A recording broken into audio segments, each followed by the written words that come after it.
Hey Alaska, it's U.S. Senator Dan Sullivan here. Just wanting to provide a little bit of an update on some things going on in D.C. First, I want to once again wish everybody a happy Mother's Day. I hope you all got to say how much you love your mom, or got to hug her, or give her a phone call or something really special. How incredible all of our moms are, past and present. So I hope you had a wonderful Mother's Day. Second, we've had some good progress on some tough issues involving fisheries.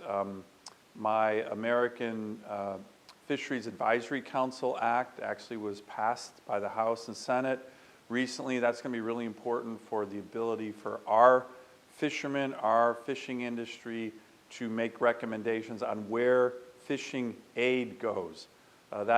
That bill's now waiting the President's signature. It should happen any day. We've been working on that for a couple of years. Got that done. We got the announcement finally from the Commerce Department for disaster relief, over $130 million for different disasters that have happened, fisheries disasters in Alaska. That was just announced, so that money is going back to the communities. State of Alaska will be helping to distribute that with other organizations. So that's positive news. And then my Alaska Salmon Research Task Force Act just yesterday passed out of the Commerce Committee unanimously. Every Republican, every Democrat supported it. This is a bill that I think all Alaskans are very supportive of, trying to get the best research minds in America on what the heck is happening to some of our iconic salmon runs, particularly king salmon runs on the Yukon, on the Kuskokwim, in Southeast. So stay tuned on that. I'm going to try and get that over the goal line here in the Senate fast, because we need the research focus on this really difficult issue for all Alaskans. And we had a kind of AFN helped put on a conference on this a couple months ago. I mentioned the bill then. I told them we're going to try and fast track it. So far so good. We'll keep pressing on those issues. You know, the other big issue here, of course, that I know so many Alaskans, so many Americans are just struggling with is inflation. It's at a 40-year high. And look, I'm going to be a little harsh here on the Biden administration.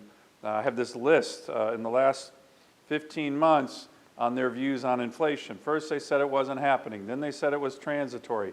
Then they said it was a high-class problem, high net worth problem, whatever the heck that means. It's actually a problem that hurts working families, middle-class families more than anybody. Then they mentioned it was a good thing.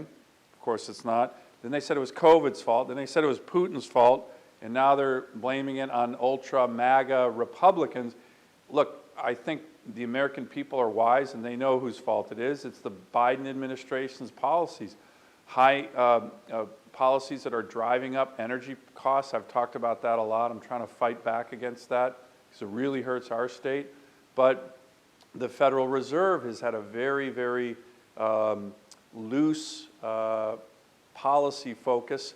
We voted for some new Federal Reserve governors this week. I voted against all of them so far because they have failed their number one goal, their number one mission, which is price stability and the unemployment rate. That's their dual mandate, and in my view, they deserve an F on it right now. So I know people are hurting with regard to inflation. It really hurts all families, really, and so I'm very, very focused on trying to get to the issue, but it's primarily an executive branch and a Federal Reserve issue on this inflation that we've got to get under control.